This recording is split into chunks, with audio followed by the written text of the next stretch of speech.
So this is the statistics I was just looking at. So in 2016, there were 639 cases against migrant laborers. 2017, we have 744 cases, and in 805 cases in 2018. 2019, we have 978 cases, and in 2020 we have 484 cases. So that is the kind of numbers we have seen. 220 when being the year when COVID had set in, so you had very less kind of cases. But if you look from 2016 to 2019, there has been a progressive move with regard to the case. There's some more statistics that I would in fact like to pull out as well after this. There is one statistics which I would ask my team to put out, is with regard to the number of cases in the last 5 years that has been registered when it comes to this thing. But then I have another very shocking statistics that I would like to share with you all, and this is with regards to the children in Kerala. Kerala, the crimes against children is like 214 children were killed between 2016 to 2023. That's 214 children who were killed from 2016 to 2000. 9,604 children have become victims of sexual abuse between 2016 to 2023. Also, when we look at some of the other aspects as well, what we understand is that the number of cases under POCSO is also on the rise when it comes to Kerala. So Kerala, you have the crimes against children, then you have the number of cases under POCSO also on the rise, and the number of crimes against children alone stand at 31,364. This is the overall statistic that we are looking at. And in 2021, as I was pointing out, 41 children were murdered in the state. That's alone, that's the data alone from 2021. So why aren't children safe in Kerala is one big question that we should be asking. And this recent death has only ensured, or this murder has only in fact gone ahead and ensured that this is the factor that we should be talking. So I was like trying to marry with the guest workers aspects as well when it comes to it, and therefore I've just shown you the kind of statistics we are looking at. So Sharad Krishnan, when you see this kind of statistics, is Kerala unsafe for children? Because the number of cases have increased, child murders have increased. That is the the significant part of it. It has increased. POCSO cases are increasing. Is Kerala actually unsafe for children? Because you have a mechanism, everything in place, but is it unsafe for children? And especially when we have guest workers coming with their families, like father was saying, registration of a family, I mean the children in the family and the wife might not happen because it's only the father who would find himself registered by the contractor who brings in. But a lot of them are still unregistered, untraceable as such, and they tend to be some of the victims in this. But in Kerala overall, this is the kind of shocking statistic that's coming in. Of course, as far as this registration is concerned, that should be properly done, and there is lack of a proper enactment because we are following the 1979 legislation, as I have already said. So in that aspect, there should be a legislation which will maintain a proper database as far as the migrating laborers are concerned. Regarding the first question with regard to the safety of children in Kerala, I would like to say that we should not subscribe that to the notion that the POCSO cases are increasing. In the case of POCSO, that legislation itself has its own flaws, lot of flaws. That's especially in the case of the recent debates are going on with regard to the age of consent and all. As per the scheme of the statute, a person below the age of 18 is a child, and in lot of cases wherein the romantic relationships are involved, that has also been treated as POCSO. So that also led to this higher level of cases being registered. So such a problem is there that has not been properly addressed by the state so far. And of course, there are safety concerns. I'm not disagree with that, but in that aspect, I don't think that we cannot we can reduce such a crime, sexual offenses, by enhancing punishment. That's a most popular view. We cannot create deterrence in the mind of a potential offender by showing him or threatening him with the severity of a punishment. Especially in the case of sexual offenses, these are all situational offenses. Rape is, of course, a situational offense. Such offense will be taken place only if there is an opportunity. In that case, if we see the in most of the cases, this the accused would be from a very socially backward circumstances. If we consider this particular case also, as far as a migrant labor is concerned, in this case, we can see that uh, he always suffers an identity issue when he comes to some other place, and due to another issue of drug abuse. So this also can pave a way to this type of criminal behavior. There should be a multi-pronged approach to deal with these type of issues. We cannot simply reduce this type of crimes by enhancing punishment or only due to a proper policing. There should be a multi-pronged approach, because as we have seen, uh, the plight of the family, the parents who are supposed to go to the working place, the security aspect of the child comes. So in that aspect, we have recently taken a commendable initiative of a crash uh, was launched in Cochin, which will be serving for the children between the age of 6 months to 6 years. Being said, even then, there should be a liaison mechanism can also be established with the local self-government departments and all, and so that an institution like Grama Sabha can also be introduced, wherein these people can raise their concerns and legal awareness programs can be introduced. And another aspect with regard to the POXO, the recent verdict from the Madhya Pradesh High Court, I think, wherein, as we all know, the basic presumption of law is that ignorance of law is not an excuse. But in rural Madhya Pradesh, the illiteracy rate of the male population is more than 76%. Then the court was interestingly put such a question. Then how can we apply such a presumption to those people?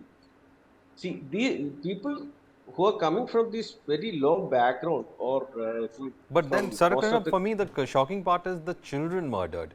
The statistic wise, when we look in a state like Kerala, 41 children were murdered in 2021 alone. I'm not gone to the 2022 statistics, not 20 because it's still on this thing. But 2021, 41 children, and the crimes against children are on the increase. Father Edward, how do you see the statistics? How do you see that in Kerala? The kind of crimes that are there on the children. It's been on the rise, and this particular case only speaks one part of it. But then there is a huge fallout. Questions being asked about the safety of children in the state. Sir, one of the reason, these data, I think I congratulate Kerala for the awareness it has created all over. Even I myself get some calls from Kerala from the management. Suppose there is an issue with POXO cases, they themselves call and ask what to do. So the child line has been very, very, very much active, and every case is being registered. Even the COVID time, sometimes we used to think why Kerala is having so much rise of COVID cases. It's all because of the data. So one thing is that if we compare to other states, the reporting mechanism may be much less. But at the same time, we cannot wash off, the cases that is coming into Kerala, being really a secluded in the sense of, supposed But to be why one of are, the most I mean, I educated was asking, states. why are children so vulnerable in Kerala? If you're saying statistically, the reporting mechanism could be strong, that is why we're getting larger number of cases like this registered compared to other states. But still, why is it there a vulnerability like that? Why do you see an increase in the number of crimes against children? Yeah, we also have statistics right now. The drug abuse also has increasingly, more in Kerala now. So this would be one of the factor. Also, the family, if you look at, the closeness, affinity within the family, with the neighbors, with the friends, you know. So what happened? Many of these incidents, sometime in the beginning, you know, it doesn't come to light. And thirdly, especially the awareness level in the public that, POXO cases, especially when I was a child right commissioner of the state of Karnataka, I used to always mention, the children should have always somebody from outside who is able to relate with the child. Like it should be like a counselor. And the child will be asked certain questions which parents may not be able to ask. So the cases are rising. I am also really surprised in educated state like Kerala. These crimes are increasing. Probably, the liquor policies they have, and there are people, tend to drink a lot, and also maybe the recent rise in drug abuse case.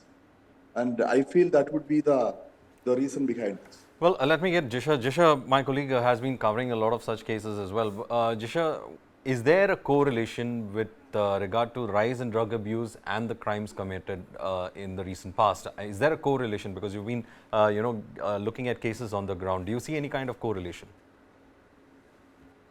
Initially, this case was reported when it was first reported. There were reports that it was said that he was intoxicated. But today, yesterday, the police clarified that he was not intoxicated. So in this case, we should say, at least if we believe the police version, we must say that he was not under the influence of alcohol or drugs.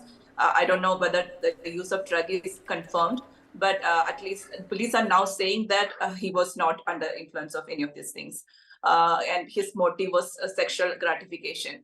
So we need to really do some proper study on what is the reason for this increase in atrocities against children. We can say that there are better mechanism and better legal awareness for the people to register their complaints. Especially the awareness regarding the POXO cases it is better in Kerala, but still, how can so many sexual abuse cases happen in Kerala? And I don't think we just put the blame only on drugs or alcohol. There must be proper study into this to find out what are the real reasons. Like Father Thomas said, some of the cases are really involved people that are close to the children, like family members. But some cases, there are people who are outsiders who get an opportunity and they would, use this opportunity to abuse the kids. Here, in the case of migrant workers, especially, we need to, the state has a responsibility to arrange proper mechanisms like creche, free daycare facilities where these people can provide, a proper care to their kids. They in most cases, the couple, both father and mother will be working for, they will be engaged in menial jobs and they don't have proper facilities to provide. They will have only basic necessities to provide to these children. So sometimes they will be forced to work in unsafe working conditions. We have seen such accidents happening where children will be subject to other forms of danger.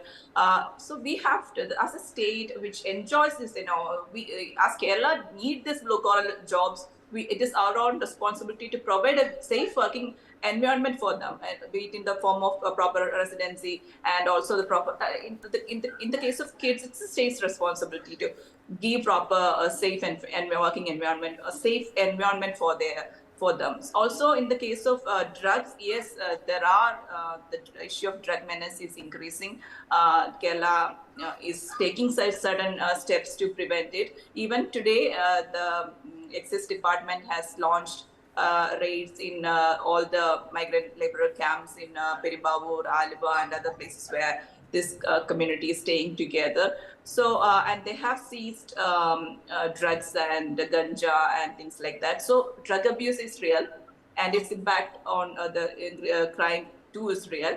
But in this particular case, at least with police version, they are saying that he was not intoxicated. So you're saying it's the person, at least in this case, the person was not intoxicated. But then, Father, why do you see the kind of number of increase in murders that we have reported from Kerala, especially child murders. What could be the reason, driving thing for that? Of course, there would be a crime that they do. They want to hide that crime. That could be one of the motivation factors. But then there have been reports about children being killed by their own parents over, relationship issues and things like that. So those kind of stories are also now coming in and emerging from there, where action seems to be quite missing. And also, one of the biggest criticisms that VD Sudeshan has put out is that there was no adequate police to carry out search operations, is what he said. He said that the number of policemen who was put on this case was very less. So it's a question to all three of you, that why is it that we don't have a mechanism to protect children in Kerala? I mean, the police also seems to be, if there's a missing child report, again, it seems that they do not have the numbers to go ahead and carry on with the search. This is the claim that was being put out by VD Sudeshan. First, I'll go to Father, and then I'll go to Sharat Krishna on this. Father, how do you view this? Yeah. One, as I mentioned to you, especially these murders taking place to hide the fact. I mean, they have done something. The best way to, to escape is to murder the child, and they think they are safe.